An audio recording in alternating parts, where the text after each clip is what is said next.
Hello, everyone. This is Bethany Sanchez reporting from the World Urban Games here in Budapest, Hungary. It's the first full day of all of the competitors in our freestyle flying disc contingent being here on site, practicing, doing run-throughs, and just really enjoying the site. Everybody's thrilled with what they're seeing so far. The weather's been beautiful, and we're all having a great time. Yes, absolutely. So I'm Jake Gauthier, and I'm here with Bethany at the World Urban Games. And wow, this venue is actually really cool. So we're sharing this space with the 3x3 basketball event, and you can see they're actually practicing behind us right now.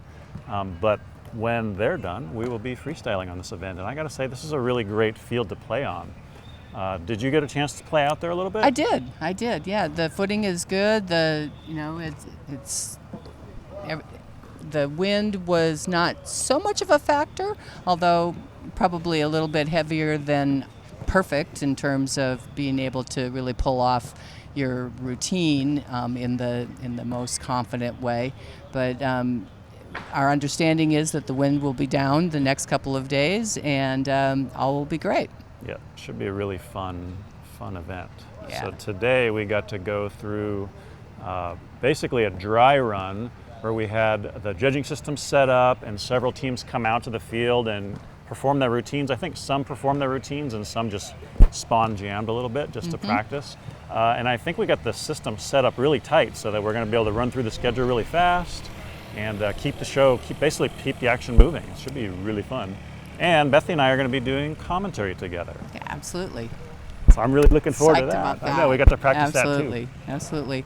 The other thing that we got to do today was get a tour of the Great Hall, where some of the practice areas are, and also where the breakdancing will take place, the competition, and the really cool athletes lounge area, which has comfy chairs and tables and beanbag chairs and chiropractors and snacks and beverages. It's super well set up and comfortable and perfect for the athletes. Yep, I heard that Paul went in there and took an hour nap today, so we know that it's comfortable.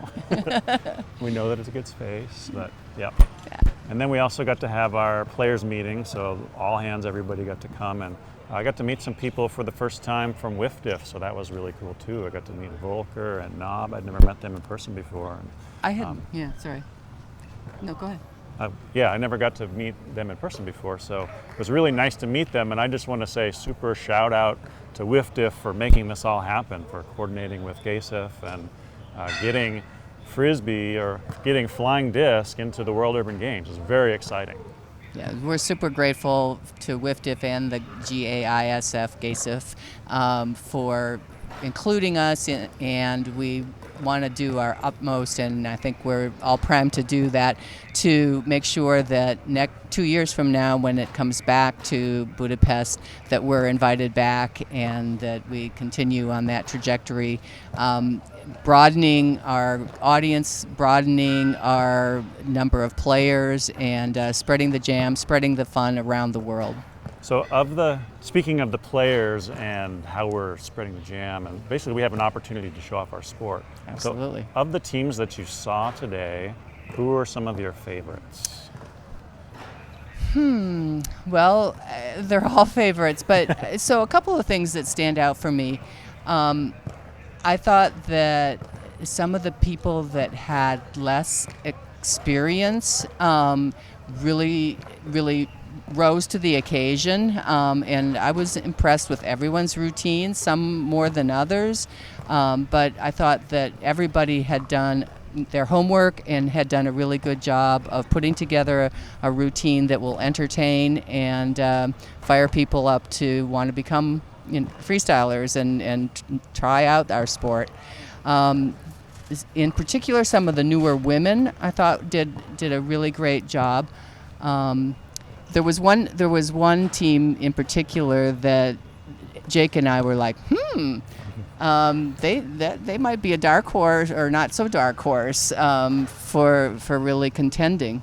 Yeah, definitely. So that you're talking about Maxine Uh-huh. and Edo, right? Yeah. Yeah, so I believe that they did the routine that they're going to do. If not, then they really spawn jam well. But No, I think they did. Yeah. Rovereto has just been exploding onto the scene with a bunch of new players who are getting fast. They're getting good really fast. And Maxine, I think she's only been playing 6 months, or not very long anyways. Right. And Less than a year, I think. and this level of skill that she's already got is just amazing. So I think when you look at the rankings, they're not really seated super high, but they're going to crush, I think. We'll have to wait and see what all the other teams bring, but Right. they've got a good chance. Right.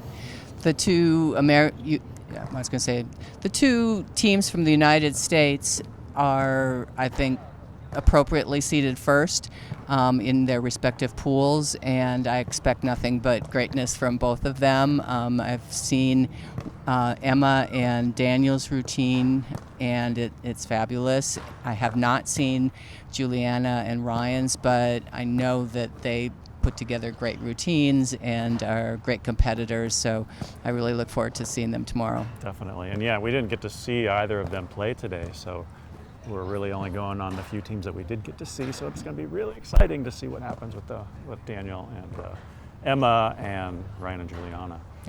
Daniel and Emma are doing the same routine that they did at Worlds last year, which was a second place routine, but it was like really, really close to first place. Yeah. And they were telling me that they've amped it up even more since then. I did see it yesterday, and Did it you? was fabulous. Yeah, it was very exciting. Yes. Yeah, so if you want to tune in and see any of this, go to the Olympic channel. All of the event will be live streamed there, and we will be posting the schedule up online so that you can figure out when to tune in, and you'll have a really good time watching. Yeah.